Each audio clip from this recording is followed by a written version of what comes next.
What are the paediatricians saying in your country about this? They hate raw milk. They have an organization called the American Pediatrics Association, and their public opinion is that raw milk is horrendous and terrible.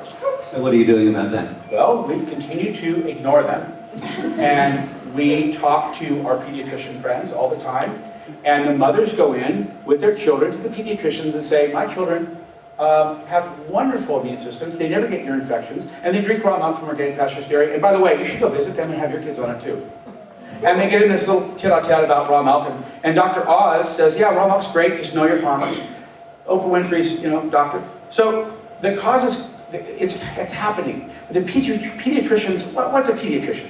A pediatrician is a result, it's a highly trained doctor who's gone through medical school, trained to administer pharmaceutical drugs and do a diagnosis of chronic disease and take away the signs and symptoms of that disease using antibiotics and therapeutic regimens and some surgery.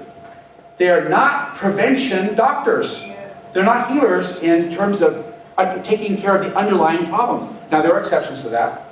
A lot of the ODs, or the DOs, I should say, are trained in that, and some of the homeopaths are trained in that, and naturopaths are trained in that. And some of the modern pediatricians are getting some of that training because it works so well.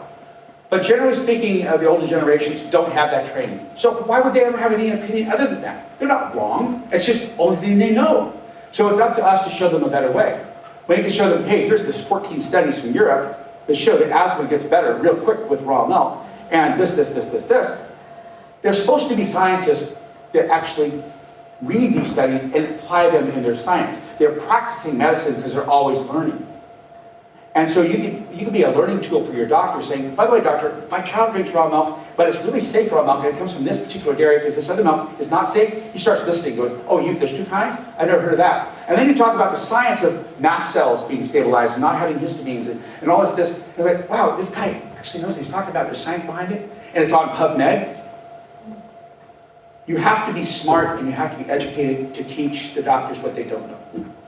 So I pity them. It's sad that a paramedic can know more than a doctor when it comes to these particular things. I'm not a doctor, I don't claim to be a doctor, but let me tell you what, it's kind of sad when the doctors are giving drugs that cause 11 children to die every day in their best attempt at saving their lives.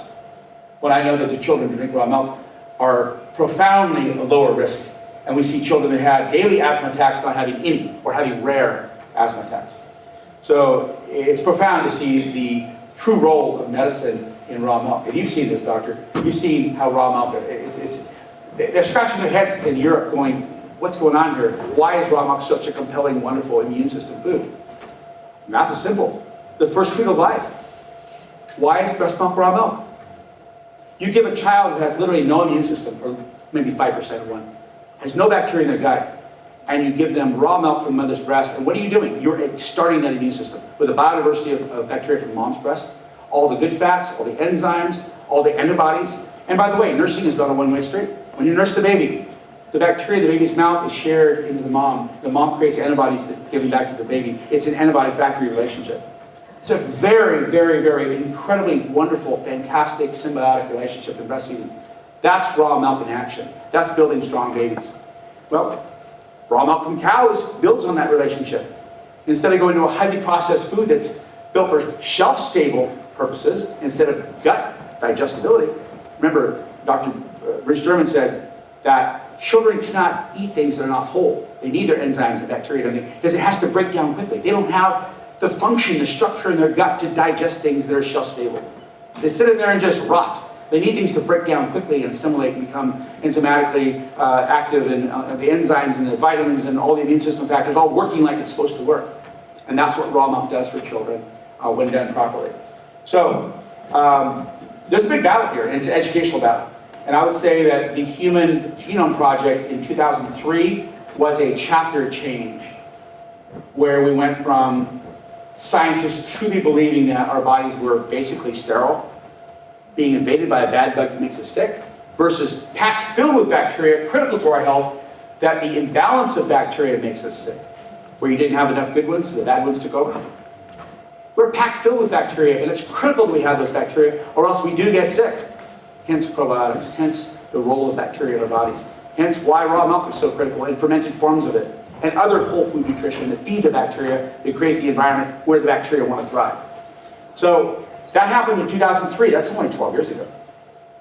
So the scientists have believed for a long, long time that, boy, antibiotics are fantastic. Just sterilize the body, you're good to go. No, that's when you do get sick. You really get sick.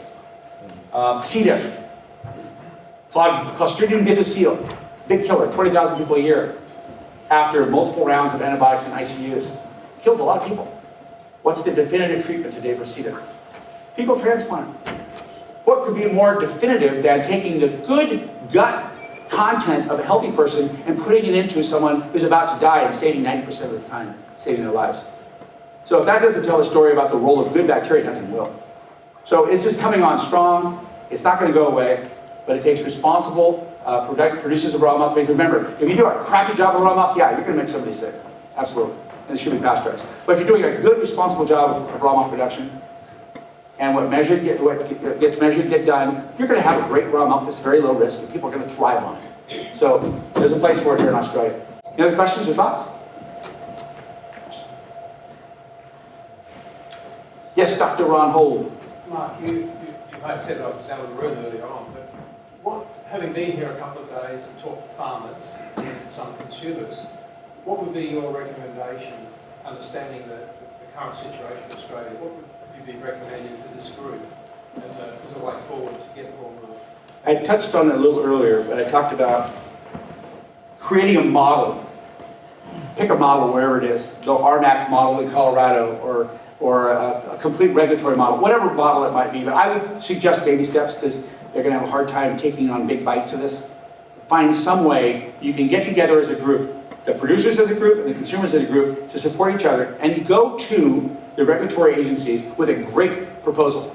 A proven proposal that works someplace else in the world very, very effectively. One that you think their appetite might just bite on. And do it very firmly and be resolute. Absolutely resolute. We are going to have raw milk in Australia. It's a matter of time, and we want your help. Let's sit down and talk. Bring everybody to the room. We don't care. We'll take the hardest questions because the best science is there to answer it. The experiences are there. We've got resources and friends around the world. We can do this, and we want it for Australia as well. New Zealand's doing it. We can do it. The Kiwis got something on you guys? Come on. So, we can do it here. We know we can do it in California. And we do it in many different climates in the United States. We do it where there's 6 feet of snow in the wintertime. We do it with 120-degree heat in the summertime in Arizona. So there's ways to do it in different climates. You can do it in a rainy area, you can do it in a dry area. Not every area is going to have the same practices, but you can create a model that will work. And I would suggest strongly that you actually create a very strong producers association. You have a consumer group, arm, to get together and bind together, and then go to your regulatory agencies, whoever that might be, and propose something very, very good to them from smart people that are not afraid. And acknowledge that raw milk can be dangerous if done improperly. And acknowledge that it can also be very low risk. And here's the data, by the way, of how it can be done if done well. And here's the model from the European model of all the wonderful studies that show tremendous value to raw milk. And it can be a saving grace for a lot of dairymen in this country because you're losing dairymen all the time from this underpriced milk without value. It's just cheap and lots of it. First, and lots of bacteria and everything else. But if you're doing it well, it's an innate value. You cannot cheat. It is innate. It is your hard work. It's your genius that makes it that way. It's your relationship with the consumer. It's not something you can fake. It's real. And that's a real value. You can't be taken from you. And if that milk goes away, consumers scream and yell. That's what you need.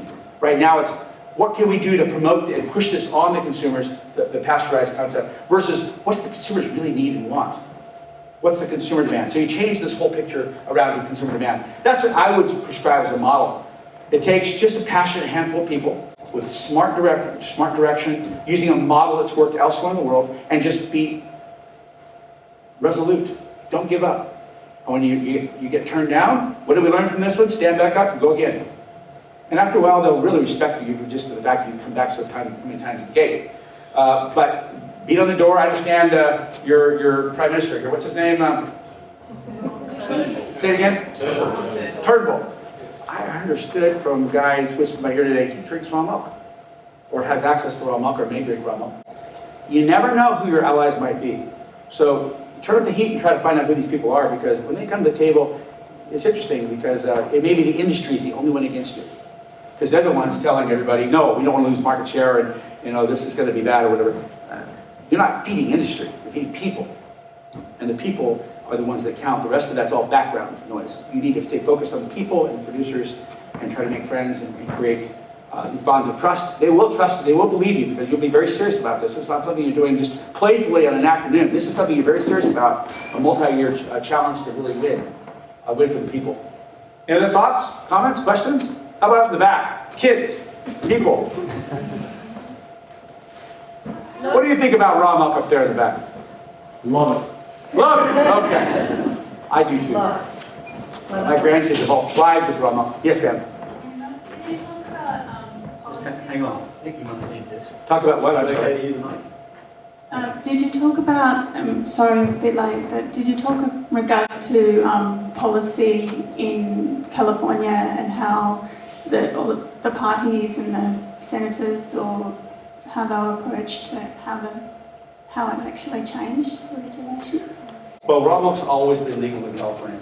There's never been a time where it wasn't legal. So we've had two standards, one for pasteurization and one for the people, and they're completely separate. There's 1,400 dairies in California, only one organic raw milk producer. There's 5 producers total, but they're all conventional. Doing semi-organic type practices. You can't be giving cows antibiotics when you've got a raw thing going on because it really screws up their digestive tract and immune system. But they're not certified organic, but they're kind of doing natural, holistic kind of things. So you've got these two different standards. Here you have one standard, and it's basically run by the industry, and it's a very loose standard, which creates kind of a problem where you can throw anything in the tank and it goes to be sold, and you just process it, and there you go. But it doesn't reward the farmer for his work. And if this farmer works his butt off and does a great job, it doesn't matter because it gets commingled in the same tank, right? There's no value-added enhancement per se for a really high-quality raw milk. They may give you a little bit more for this or that, but it's just pennies. We're talking about serious value-added because you have a consumer relationship demanding your product to be pathogen-free and long shelf life, delicious and safe. And that brings innate value to single individual dairymen. Not groups of dairymen, but single individual dairymen that work together, but not commingling their milk together. A raw milk comes from one dairy, it doesn't come from 10 dairies poured into one. So an individual farmer can create a brand and a reputation which is absolutely value-added that consumers will love and trust. And that's something that I think is kind of scary for the big processors because they don't get brand out of that. The individual dairyman does.